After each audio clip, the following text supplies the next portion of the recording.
আসসালামু আলাইকুম ওয়া রাহমাতুল্লাহি ওয়া বারাকাতুহু। ওয়ালাইকুম আসসালাম ওয়া রাহমাতুল্লাহ। আমাদের চ্যানেলের পক্ষ থেকে আপনাকে অনেক ধন্যবাদ কিছু সময় দেওয়ার জন্য। তো আমরা আপনার কাছে কিছু প্রশ্ন করতে চাই। করেন। বিগত কয়েকদিন আগে আপনাকে ফুরফুরা শরীফে ঘোরাফেরা করতে দেখলাম। জি, আমরা জানি আপনি অল ইন্ডিয়া সুন্নাতুল জামাতের প্রথম সারির একজন সৈনিক। তো হঠাৎ আপনি ফুরফুরা শরীফে গিয়েছিলেন কেন? ওই ফুরফুরা শরীফের পীর আল্লামা কালিমুল্লাহ রহমাতুল্লাহ আলাই, তার সঙ্গে আমার অত্যন্ত সুসম্পর্ক ছিল। আমি সংগঠনটাকে বড় মনে করি না ভাই, আর সিলসিলাই আমার প্রাণ, সিলসিলাই আমার জান, সিলসিলার হয়েই দীর্ঘদিন কাজ করেছি এবং মাঝখানে যে কদিন এদিকে ওদিকে করেছি সেটাও সিলসিলার স্বার্থেই করেছি। অতএব আমার পীরের ইন্তেকালে আমি গিয়েছিলাম, এতে প্রশ্ন না করাই ভালো ভাই। আলহামদুলিল্লাহ, খুব ভালো কথা আপনি বললেন। কিন্তু আমরা আপনার বক্তৃতার মাঝে অনেকবার দেখেছি যে ফুরফুরা শরীফের আওলাদদের নামে অনেক আপনি বাজে বাজে কমেন্টস করেছেন, তাদেরকে অনেক বাজে ভাষায় আক্রমণ করেছেন। এগুলো কি আপনি আপনার ব্যক্তিগত চিন্তায় করতেন, না যে সংগঠন করতেন সেই সমস্ত সংগঠনের নেতাদের ইন্ধনে করতেন? ভাই প্রথমত আপনাকে বলে রাখি, আপনার মাধ্যমে, আপনার ইউটিউবের মাধ্যমে সারা দেশবাসীকেও আমি এই মহাসত্যটাকে জানিয়ে রাখতে চাই যে যেহেতু আমি ফুরফুরা সিলসিলার, আপনি যে বলছেন সকল হুজুরদের নামে আমি অকথা কুকথা বলেছি, এটা ঠিক নয়। এক একজনকে শরীয়তের মাপকাঠিতে যেমন আমাকে সমালোচনা করেছে, হয়তো তার জবাব দিতে যেয়ে কিছু বলেছি। আর আপনি বলছেন ইন্ধনের কথা, ইন্ধনটা ঠিক এই রকম ভাই, যে সংগঠনে ছিলাম, ফুরফুরার নাম করে দাদা হুজুরের নাম করা সিলসিলার একটা হাতিয়ার সংগঠন বলতো চৌকলা সংগঠন। আমরা সিলসিলাকে পাবো বলেই সেই জায়গায় যাওয়া। তাদের উপর্যপুরি ফুরফুরার হুজুর কেবলাগণের সমালোচনায় হয়তো পা দিয়ে আমি এক এক জায়গায় একটু বলে ফেলেছি ভাই, যেটা আমার পক্ষে চরম অন্যায় এবং ধৃষ্টতা। আমি তার জন্যে হুজুর কেবলাগণ সহ ফুরফুরা ভক্ত সকল ভাইদের কাছে ক্ষমা চাচ্ছি। আমার বক্তব্য হলো যে আপনি ফুরফুরা শরীফের আওলাদে মুজাদ্দিদে জামানদের যে কিছু কিছু ভাষা আপনি যেটা বলেছেন, কিছু কিছু আওলাদদের আপনি কিছু কিছু কথা বলেছেন, এটা কি বলাতে আপনাকে কেউ উদ্বুদ্ধ করিয়েছেন, আপনি নিজের থেকেই বলেছেন? ভাই যেহেতু একটা সংগঠনে ছিলাম ফুরফুরার নাম করা, কিন্তু তারা ফুরফুরার নাম করে চরম ফুরফুরা হুজুরদের বিরোধী। এখন কাউকে দোষ না দিয়ে ভাই আমি নিজেকে নিজের ঘাড়েই দোষটা নিতে চাই, আমি দেশবাসীকে জানাতে চাই। যদিও তখন তারা সমালোচনা করত বলে তাদের গড্ডালিকায় পা দিয়ে কিছু সমালোচনা করে ফেলেছি, এখন দোষ লোকের ঘাড়ে না দিয়ে আমি নিজের ঘাড়ে নিয়েই ভুল স্বীকার করছি ভাই, এই বিষয়টা আমারই ভুল। আপনাকে বিগত দিনে দেখেছি যে আপনি ফুরফুরা শরীফের সঙ্গে কাজ করতেন, মাঝখানে দেখলাম আপনি আবার অল ইন্ডিয়া সুন্নাতুল জামাতে চলে গেছেন। এখন আবার দেখছি আপনি ফুরফুরা শরীফের দিকে আগিয়ে আসছেন। তো এখানে আমার বক্তব্য যে আপনি এই ফুরফুরা শরীফের থেকে যাবেন না আবার এরকম উল্টে যাবেন? ভাই প্রথমত আপনাদের জানা উচিত, আমার জন্মটা এমন একটা ঘরে, আমার আব্বাজান ছিলেন পীর মুর্শিদদের পাগল, তাদের হাত ধরেই এ রাস্তায় এসেছিলেন, দীর্ঘদিন সিলসিলায় ফুরফুরা শরীফের খেদমত করে বেরিয়েছেন। বয়স্ক হুজুররা অনেকেই জানতেন আমার জন্মটা আদর্শ সিলসিলার ঘরেই, এবং আমার লেখাও প্রকাশ পেয়েছে। সুন্নাতুল জামাত পত্রিকাও দীর্ঘদিন চালিয়েছি, তাতেও আমার লেখা বেরিয়েছে।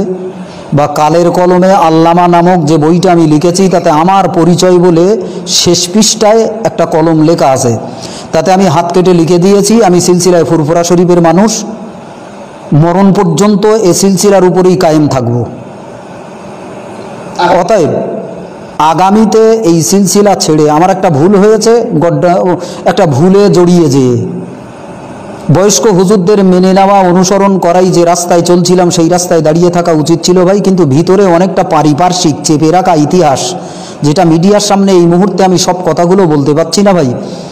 চেপে রাখা ইতিহাস খানিকটা পরিস্থিতি আমাকে এই স্বীকার করে, পরিস্থিতির শিকার হয়ে এই কাণ্ডগুলো মাঝখানে বেশ কয়েকদিন দীর্ঘদিন আমায় সুন্নতুল জামাতভুক্ত ছিলাম না ভাই, বছর খানিক হয়তো হবে, এই বছর খানিক তাও ভালো মনে করে গিয়েছিলাম যে দাদা হুজুরকে খুশি করতে পারবো, তার সিলসিলার খেদমত করতে পারবো।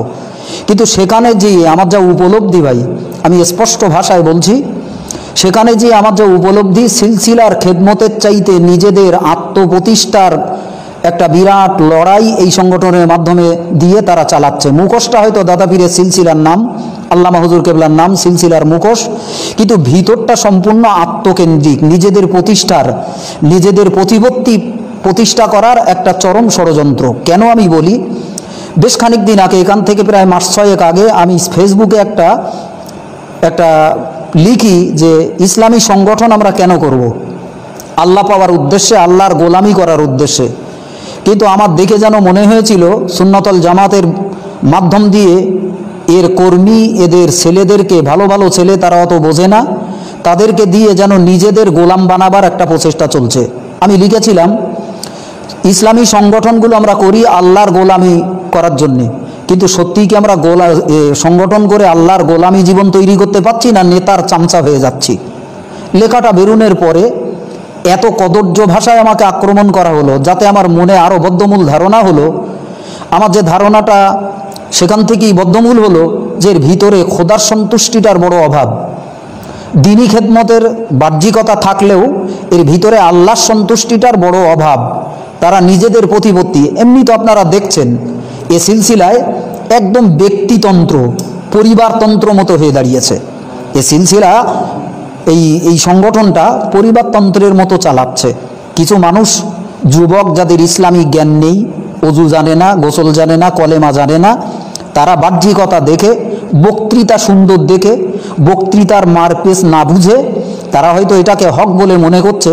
কিন্তু বর্তমানে আমরা যারা একটু চোখওয়ালা, আল্লাহ যতটুকখানি জ্ঞান দেশে, অহংকার করব না, তার ভিতর দিয়ে দেখেছি এটা সিলসিলার পরিপূরক নয়, বরং সিলসিলার শেষ করার একটা রাস্তা। সিলসিলাকে ভেঙে মানুষদের কাছে টুকরা টুকরা করা, সিলসিলার বিরুদ্ধে মানুষকে খেপানো, যেমন ফুরফুরায় মানুষকে যেতে নিষেধ করা, বা এই ধরনের ফুরফুরা হুজুরদের বিরুদ্ধে বিভিন্ন রকম শরিয়াতি মারপেস তুলে বিভিন্ন রকম খেপানো। এই যে একটা ষড়যন্ত্র, এত না বুঝলেও এখন বুঝছি এর ভিতরে একটা বিরাট স্বার্থের একটা গন্ধ রয়েছে।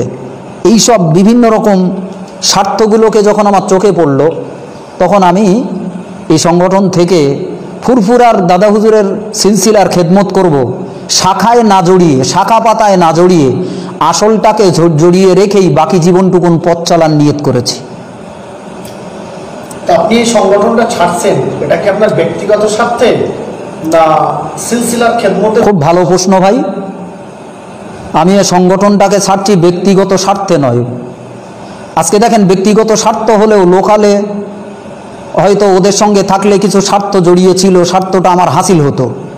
কিন্তু আমি এই মুহূর্তে স্বার্থের মুখে লাথি মেরে আমার জীবনে দীর্ঘদিন পার করে আজকে প্রায় একটা শেষ সময়ের সন্ধিক্ষণে দাঁড়িয়েছি। দুনিয়ার কোনো স্বার্থ নয়, আল্লাহ পাওয়ার উদ্দেশ্যে পীর বুজুর্গদের রাস্তায় চলতে চাই। দাদা হুজুর কেবলা, বয়স্ক হুজুর কেবলাগণের নীতি আদর্শ নিয়ে জীবন চালিয়ে আল্লাহকে পেতে চাই। এই উদ্দেশ্যেই আমি সিলসিলায় ফিরতে চাই। যেহেতু আপনি ফুরফুরা শরীফের উপরে অনেক বাজে ভাষায় আক্রমণ করেছেন, হুজুররা এই মুহূর্তে আপনাকে তো মেনে নাও নিতে পারে। তো যদি আপনাকে এই মুহূর্তে তারা মেনে না নেন, বলে যদি আপনাকে টেনে না নেন, তো আপনি তখন কি করবেন? এ বিষয়ে আপনার প্রতিক্রিয়া কি আছে? এ বিষয়ে প্রতিক্রিয়া হলো ভাই, ভুল হতেই পারে, ভুল মাত্রই মানুষেরই হয়। ভুল ছাড়া পৃথিবীতে কোনো মানুষ নেই।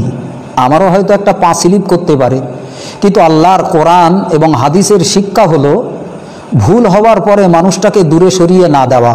এবং আমার দৃঢ় বিশ্বাস, মুজাদ্দিদে জামান আমিরুস শরিয়াত দাদা হুজুর পীর কেবলা রহমাতুল্লাহ আলাই আজকে যদি হায়াতে থাকতেন, কিংবা 5 হুজুর কেবলা, কিংবা আমার পীর আল্লামা কালিমুল্লাহ সিদ্দিকী হুজুরও যদি থাকতেন, নিশ্চয়ই আমি তাদের কাছে ক্ষমা চাইলে তারা ফিরাতে পারতেন না। আজও আমি বুকে আশা রাখি, তাদেরই আওলাদগণ, তাদেরই উত্তরসূরিরা, আমি ভুল স্বীকার করছি, আমার ত্রুটি বিচ্যুতি ক্ষমা করে নিশ্চয়ই আমাকে কোলে তুলে নেবেন। এটা আমার দৃঢ় বিশ্বাস। এরপরেও কোনো হুজুর যদি না নেন, সেটা তানার ব্যাপার, কারণ এখানে আমার ব্যক্তিগত স্বার্থের কোনো ব্যাপার নেই। আপনি যে কথাটা বললেন যে এর পরে যদি কোনো হুজুর না নেন সেটা টানার ব্যাপার, তো সেই কথাটাই আমি আপনাকে আবার ঘুরিয়ে প্রশ্ন করছি, যদি না নেন তাহলে কি আবার আপনার অন্য কোনো দলে যাওয়ার চিন্তা? না ভাই, তাহলে তো অনেক আগে অন্য দলে যেতাম। মাঝখানে এই যে বছরখানিক সুন্নতল জামাতের সঙ্গে যাওয়া, এটা অন্য কোনো উদ্দেশ্য না, এটাও সিলসিলা বলে দাবি করতো, দাদাউর কেবলার মতাদর্শ বলে দাবি করত, এজন্যই যাওয়া। আমাদের জীবনে চিরপ্রতিজ্ঞ সিলসিলার উপরেই যেন মৃত্যুবরণ আল্লাহ করায়, এই নিয়েতেই আসি ভাই। এরপরে কোনো হুজুর কেবলা যদি আমাকে ভুল বোঝেন বা আমাকে কোলে টেলে না নেন, তো তার জন্যে যে আমি সিলসিলা ছাড়বো বা অন্য দলে যাব, এই নিয়ত আমার নেই ভাই। আচ্ছা, আপনার কাছে সর্বশেষ আমার একটা প্রশ্ন, যে আপনি এই সুন্নাতুল জামাত, অল ইন্ডিয়া সুন্নাতুল জামাতে আপনি যখন ছিলেন, তো সুন্নাতুল জামাতে থেকে আপনার বক্তৃতা অনেক আমরা শুনেছি, তো সেখানে আপনি অল ইন্ডিয়া সুন্নাতুল জামাতের যিনি সুপ্রিমো, তার ব্যাপারে অনেক কথাই আপনি বলেছেন যে তাকে বাংলার মানুষ যদি অনুসরণ করে হেদায়েতের রাস্তা পাবে, ইমান মজবুত হবে, এরকম অনেক কথাবার্তা আপনি বলেছেন। তো হঠাৎ করে আপনি তার থেকে মুখটা ফিরিয়ে নিচ্ছেন কেন? তার ভিতরে কি আপনি সিলসিলা বিরোধী কিছু দেখেছেন? ভাই, এই জায়গাটা একটা জটিল প্রশ্ন করলেন ভাই। আমি চাচ্ছি না সমাজে আবার নতুন করে কোনো ফেতনা জন্ম দিক, তবুও প্রশ্ন করেছেন, উত্তর দেওয়ার স্বার্থে বলছি ভাই। যার কথা বলছেন তাকে, তার এলেমকে আমি সম্মান করি। বাকি নীতি আদর্শ বলতে ব্যক্তি নীতি আদর্শ মেনে চলা তো একজন ইমানদারের পক্ষে যথেষ্ট নয়। দ্বিতীয়ত, তার সঙ্গে আমার সুসম্পর্ক থাকলেও মূলত আমার সম্পর্কে টানাপোড়েন শুরু হয় সুন্নাতুল জামাতের সম্পাদক আব্দুল মাতিন সাহেবের সাথে। সে অনেকগুলো কারণ ভাই, বিভিন্ন কারণ। রিসেন্টলি যেটা সবথেকে মারাত্মক কারণে আমি ঘুরে দাঁড়িয়েছি, বাজারে দেখবেন আপনি ফেসবুকে সুন্নাতুল জামাতের বেশ কিছু ছেলেপিলে প্রচার করছে। বাজারে একটা গজল বেরিয়েছিল, হৃদয়ের মাঝারে বিশ্ব নবীরে, এই ধরনের একটা গজল বেরিয়েছিল। সেই গজলটাতে আমি লক্ষ্য করে দেখলাম রসুলুল্লাহর নামটা কেটে, বিশ্ব নবীর নামটা কেটে মাতিন সাহেব রে বলে প্রচার করছে। আমি ফেসবুকে লিখি, রসুলুল্লাহর নাম কেটে মাতিন সাহেবের নাম এই জায়গায় বসিয়ে প্রচার করা, এটা কি হক মানুষদের কাজ?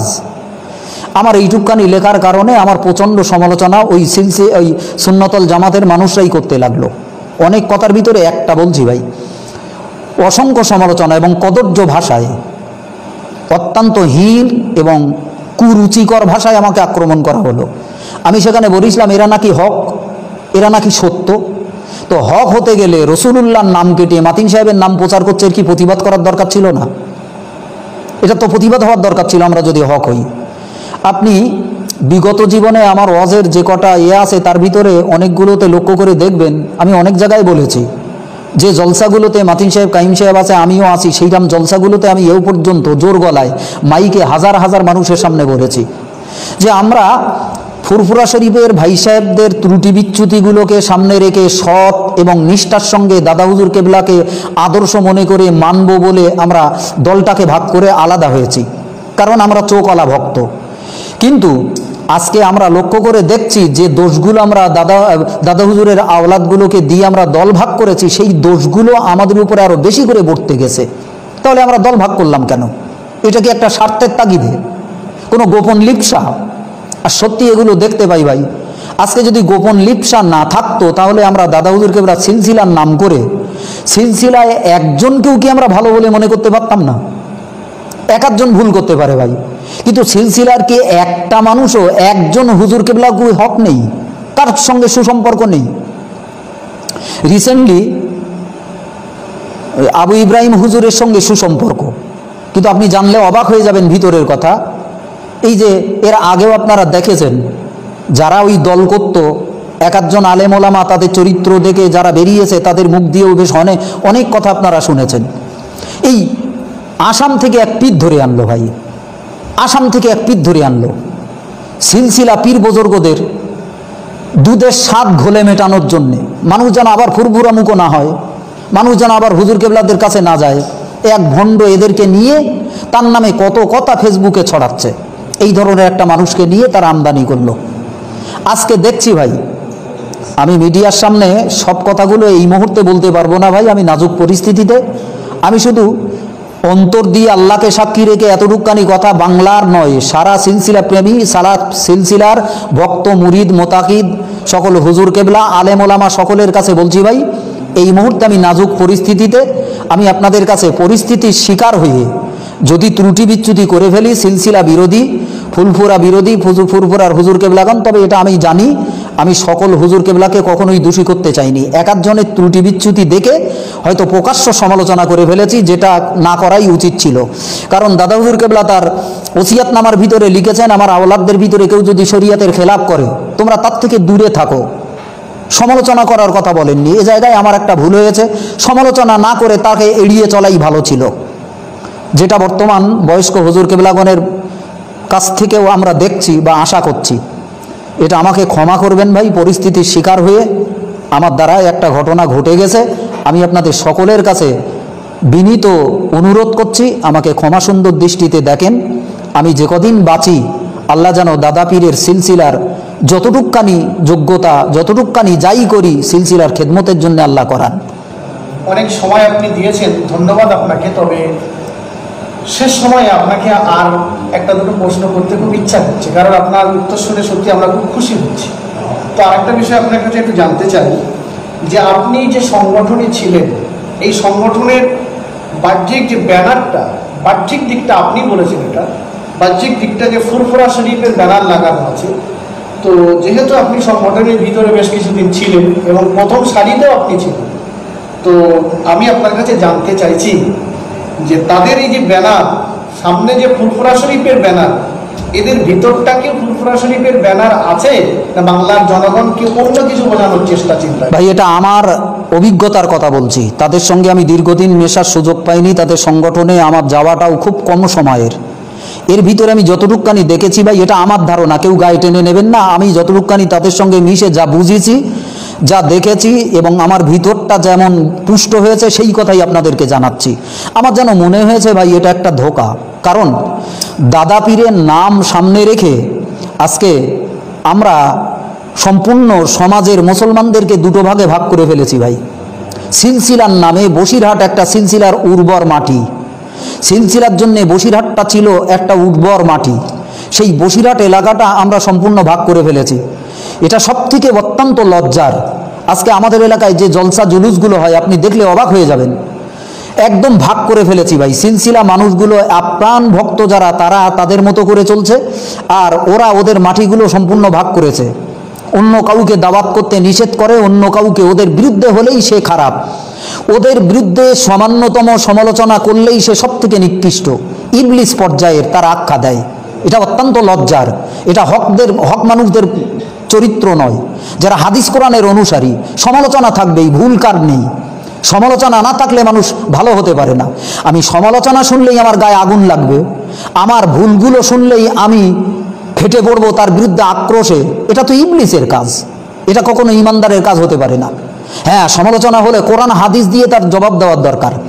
আমি আশা করছি এর পরবর্তীতে আরও ভিডিওগুলো ধাপে ধাপে আসবে এবং আমি সেগুলো কোরআন হাদিসকে সামনে রেখেই আমি যদি সমালোচনা করতে হয় কোরআন হাদিস, আক্রোশ দিয়ে নয় ভাই। আমি চাই বসিরহাট এলাকার এই ফিতনার নিরাসন হোক। সিলসিলার উর্বর জমিন, এই মাটিটাতে আজকে আমরা ফিতনা করে করে সিলসিলাটাকে ধ্বংসের মুখে ঠেলে দিয়েছি। সিলসিলাটা নষ্ট হয়ে গেছে ভাই এই মাটি থেকে। বসিরহাট আল্লামা রুহুল আমিন রহমাতুল্লাহ আলাইহিকে ভালোবাসি, কিসের ভালোবাসা? তিনি সারা জীবন রক্ত পানি করেছেন দাদা পীরের সিলসিলাকে বাঁচাবার জন্যে। আজ আমরা তার মুখের নাম নিয়ে সিলসিলাটাকে ভাগ করব, সিলসিলাটাকে দুটো ভাগে ভাগ করে দেব, সিলসিলাটাকে নষ্ট করব, এটা কখনো দাদা আল্লামা হুজুরের প্রকৃত ভক্তের কাজ নয়। ভুল ত্রুটি হতেই পারে ভাই, আমার হোক আর আপনার হোক। তার একটা নিরাসনের রাস্তা ছিল, তার একটা শোধরাবার পথ ছিল। কোরআন হাদিস অসংখ্য জায়গায় ভুলকে শোধরানোর কথা বলেছে।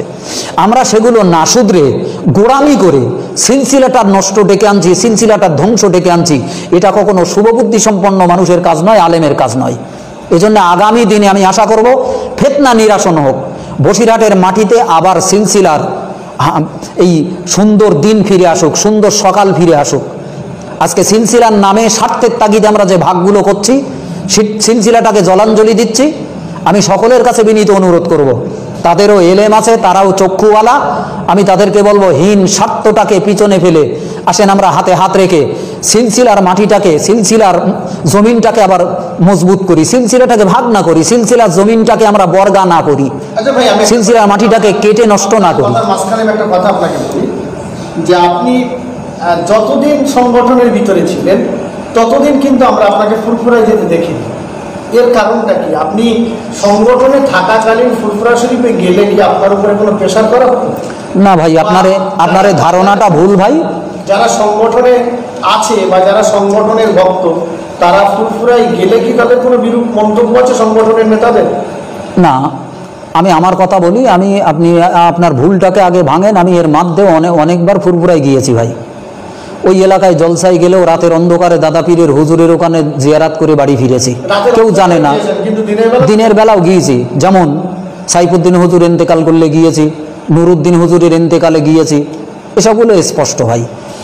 আর একটা কথা বলি, তবে আমার কানে শুনি অনেককে তারা বিভিন্ন কারণে কারণ দেখিয়ে সিলসিলা ফুরফুরায় যেতে, মাওলানাবাগে যেতে নিষেধ করেছে, এমন ধরনের বেশ কিছু কথা আমার কানে এসেছে। আচ্ছা, আপনি একটা কথা বললেন, আমি আপনাকে একদম লাস্ট একটা প্রশ্ন করতে চাচ্ছি। সেটা হচ্ছে, আপনি আপনার বক্তব্যের মাঝে বললেন যে বসিরহাটটা হলো ফুরফুরা সিলসিলার একটা উর্বর ভূমি, উর্বর মাটি। তো আমরা যেটা জানি যে বসিরহাটের আওলাদদের সঙ্গে আপনার একটু মতনৈক্য রয়েছে। তো আগামীতে আপনার কি চিন্তা আছে যে বসিরহাটের দরবারের সঙ্গে মিশে যাওয়ার? দেখেন ভাই, খুব ভালো প্রশ্ন করেছেন। তবে আপনি এর ইতিহাসটাকে যদি না জানতেন, আমি একটা পত্রিকা চালাতাম ভাই, সুন্নাতুল জামাত, যে পত্রিকার উদ্বোধনে এসেছিলেন পীর কালিমুল্লাহ হুজুর কেবলা, এবং ভূয়সী সেখানে যারা ছিল তারা জানে, দোয়া করেছিলেন, পত্রিকার দীর্ঘায়ু কামনা করেছিলেন, এবং তার নজরানা দিতে আমার সেই দিন খুব কষ্ট লেগেছিল ভাই। আমার পকেটে খুব একটা পয়সা ছিল না, এটা ওটা করতে যেয়ে, একটা পত্রিকার সমস্ত তোড়জোড় করতে যেয়ে। তো যাই হোক, আমার মনে হয় 1002 টাকা পকেটে ছিল, আমি হুজুর কেবলাতে দিতে গিয়েছিলাম।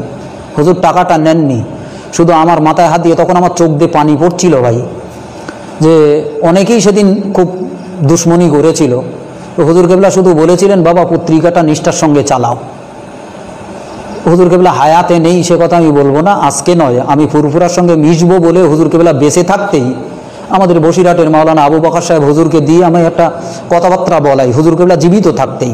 হুজুর সেটা মেনেও নেন, আমাদেরকে শনিবারে যেতে বলেন, কিন্তু শরীর অসুস্থ হওয়ার কারণে সোমবারে ইন্তেকাল করেন, সেটা আর যাওয়া হয়নি। যে হুজুর কেবলা থাকলে হয়তো আমি আরও, সে ব্যথার কথা কি বলবো, তার সঙ্গে দীর্ঘ জীবন আমি অনেকটা সময় কাটিয়েছি বিভিন্ন জলসা জুলুসেও। আপনি যেটা বলতেছেন, আমি মাঝে মধ্যে শুনেছি এদিকে ওদিকে দিয়ে, যে এই ধরনের কথা মাঝে মাঝে আমাদের কানে আসে। তারা একটু নিষেধ টিষেধ করে, দল চালাতে গেলেই, তাদের খ্যাতটাকে ভেড়িটাকে বাধা দিতে গেলেই তারা নিজেদের মতো করে তো চালাবেই, তারা তাদের নিজেদের মতো করে চালাচ্ছে।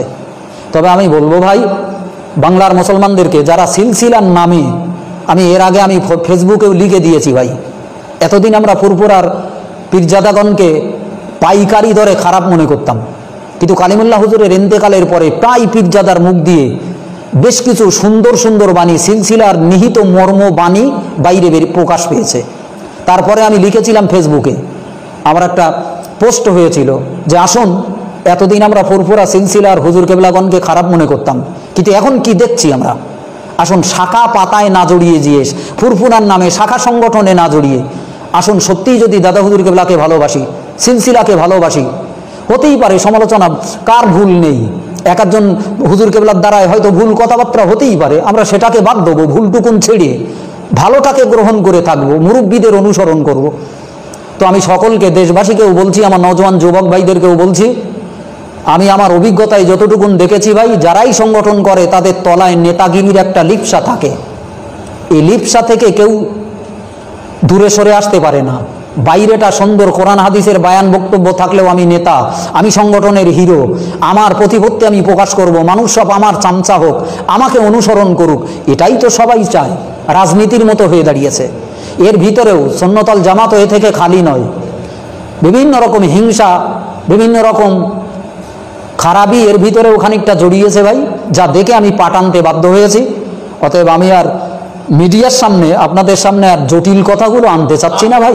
সর্বশেষ মনের ইচ্ছাটা শুনলে খুব খুশি হতাম যে আপনি ফুরফুরা শরীফ দরবারে যেমন গিয়েছেন, আলহামদুলিল্লাহ আমরা খুব খুশি।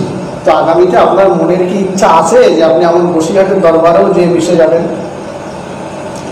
দেখেন ভাই, আপনি এই প্রশ্নটা এর আগেও একবার করেছেন, আমি একটু এড়িয়ে যাচ্ছিলাম, কিন্তু চালাকির সামনে আবার আপনি সেইটাকেই তুলে ধরেছেন। দেখেন, মাওলানাবাগ দরবারের সঙ্গে আমার কোনো দুশ্মনী নেই ভাই। আমি যেহেতু সুন্নতল জামাত পত্রিকাটা চালাতাম, আর দেশবাসী জানে আমি বড় লোকের ছেলে না, আমি মালিক না, আমার টাকা ছিল না, পয়সা ছিল না। সিলসিলার স্বার্থেই বড় কষ্ট করে লাখ লাখ টাকা এর পিছনে আমি ব্যয় করেছি। আমার খুব কষ্ট লেগেছিল। আমি তো দরবারের ইমাম ছিলাম, দরবারের হুজুর ছিলাম।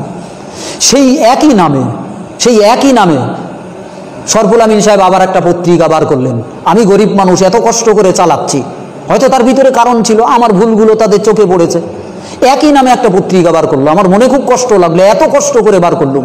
আর পত্রিকা যদি চালাতে হয় একই নামে বার করা লাগলো, একই নামে বার করলো, বার করে সেটাও বন্ধ হলো, আমারটাও আমি বন্ধ করে দিতে বাধ্য হলাম। এই জন্য দুশ্মনির কিছু নেই ভাই। হ্যাঁ, কালের কলমে আল্লামায় হয়তো কিছু কলম আমার লেখা বেরিয়েছে, যদিও সে কথাগুলো পত্রিকায় আমি লিখে তারপরে কেতাব আকারে ছাপি, তাতে হয়তো ওনারা একটু ক্ষুব্ধ। তবে পরিবেশ পরিস্থিতি ভাই পাল্টাতে কি আর সময়, দিন আসলে তারপরে যেমন রাত আসে, রাতের পরে আবার দিন আসে, এগুলো আমাদের মানিয়ে নিতে হবে ভাই। হয়তো ভুল আমারও হতে পারে, আগামী দিন যদি তেমন আসে, সিলসিলার স্বার্থে মিটতে আমার কোনো দ্বিধা নেই। আলহামদুলিল্লাহ, শুনে খুশি হলাম। অনেক ধন্যবাদ আপনাকে। আপনি আপনার নীতিতে মজবুত থাকুন। সর্বোপরি দেশবাসীর কাছে আমার শেষ আবেদন, ভুল বুঝবেন না ভাই, আমি মুনাফিক নই, আমি কপট নই। যারা মুসা কালিমকে চেনে তারা জানে আমি যেটাকে হক বলে মনে করি, ভালো বলে মনে করি, যার সঙ্গে মিশি আন্তরিকতার সঙ্গে, মুনাফিকই আমার স্বভাব নয়। অতএব আজকে আমি দেশবাসীকে স্পষ্ট ভাষায় আমার অবস্থান আপনাদের আরেকবার স্পষ্ট করে বলছি ভাই, ভুল ত্রুটি হতে পারে। আমি সিলসিলার আসল ফুরফুরা শরীফের সঙ্গে মিশে কাজ করতে চাই, বয়স্ক হুজুর কেবলাগণের নীতি আদর্শকে বুকে রেখে। এটাই সিদ্ধান্ত, আমার দৃঢ় সিদ্ধান্ত, সংকল্প। আল্লাহ যেন এ কাজে কামিয়াবি দান করেন। আপনাদের সকলের কাছে আন্তরিক দোয়া চেয়ে আমার ভুল ত্রুটিগুলো মাফ করে আবার ভাই বলে হৃদয়ে স্থান দিতে আবেদন রেখে আমি আপনাদের কাছ থেকে বিদায় নিচ্ছি। ওমা আলাইনা ইল্লাল বালাগ। আপনাকে শেষ করে একটু বলি একটু কথা।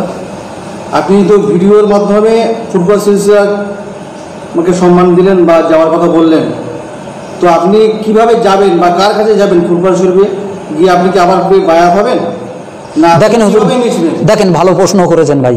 আমি জীবনে কখনো কারোর কাছে বায়াত হইনি, তবে মির্জা হুজুর কেবলা হায়াতে থাকতে আমি মির্জা হুজুর কেবলার হাতে বায়াত। পরবর্তীতে আমার মন চেয়েছিল কালিমুল্লাহ হুজুরের হাতে বায়াত হব হুজুরের ইন্তেকালের পরে। কালিমুল্লাহ হুজুরকে আমি অত্যন্ত বিনয়ের সঙ্গে বলি, হুজুর আমাকে এবং আমার বাড়িতে গিয়েছিলেন, আমার বাড়িতে বসিয়ে আমি বলেছিলাম আমাকে আর আমার বিবিকে আপনি বায়াত করে দেন। তো হুজুর জানতেন আমি মেজো হুজুর কেবলার হাতে হাত দিয়েছি, এজন্য হুজুর বলেছিলেন, বাবা মেজো চাচা জানের হাতে হাত দিয়েছো, আমার কাছে হাতে হাত দেওয়া লাগবে না বাবা, ওই বায়েতের উপরে দাঁড়িয়ে থাকো। এটাই আমার জীবনের প্রথম এবং শেষ। আমি এর ভিতরের কথাগুলো বলছি না ভাই, হয়তো ত্রুটি বিচ্যুতি, আমরা মানুষ তো ভাই। না, আপনি ভিডিওতে বললেন আপনি ফুরফুরা গিয়ে কিভাবে অ্যাডজাস্ট হবেন, কিভাবে তাদের সাথে মিশবেন বা কার কাছে এখন যাবেন বর্তমান? আমি ব্যক্তিগত কাউকে মেনশন করছি না ভাই। ফুরফুরা বয়স্ক হুজুররা আছেন, আরও যারা আছেন, তারা যেটা সিদ্ধান্ত নেবেন, তারা যেটা পরামর্শ দেবেন, আমি সেই মোতাবেকই চলবো। যেমন আপনি কার কাছে যেতে চাইবেন, একটা মানে কোন দরবারে কোন পীর আছেন এখন বর্তমানে, মানে আব্দুল্লাহ মারুফ হুজুর রয়েছেন এবং বড় দরবারে কুতুবউদ্দিন হুজুর রয়েছেন, মানে বর্তমানে সবার সঙ্গেই আমি মিশতে চাই ভাই, সবার সঙ্গেই, সবার কাছেই আমি যেতে চাই। আচ্ছা আচ্ছা, ঠিক আছে। আর একটা কথা, ফুরফুরার পীরজাদাগণ যারা আছেন, আমি তাদের কাছে করজোরে আবেদন করছি, আমার আচার আচরণে কথাবার্তায় যদি ব্যথা পেয়ে থাকেন, আপন মনে করে ক্ষমা করা, তো এটা কোরআন হাদিসের নির্দেশ, ভুল হতেই পারে। আমি আপনাদের কাছে করজোরে ক্ষমা চাচ্ছি ভাই, আমাকে ক্ষমা করেন আর আমার জন্য একটু খাস দোয়া করেন। আইবিআই নেটওয়ার্ক থেকে আপনাকে অসংখ্য ধন্যবাদ। তো বিগত দিনে আবার আপনার সাথে আসবো, এসে আপনার সাথে ইনশাআল্লাহ, ইনশাআল্লাহ, এবং বিস্তারিত আবার আপনাকে জি জি জি ইনশাআল্লাহ দোয়া করেন।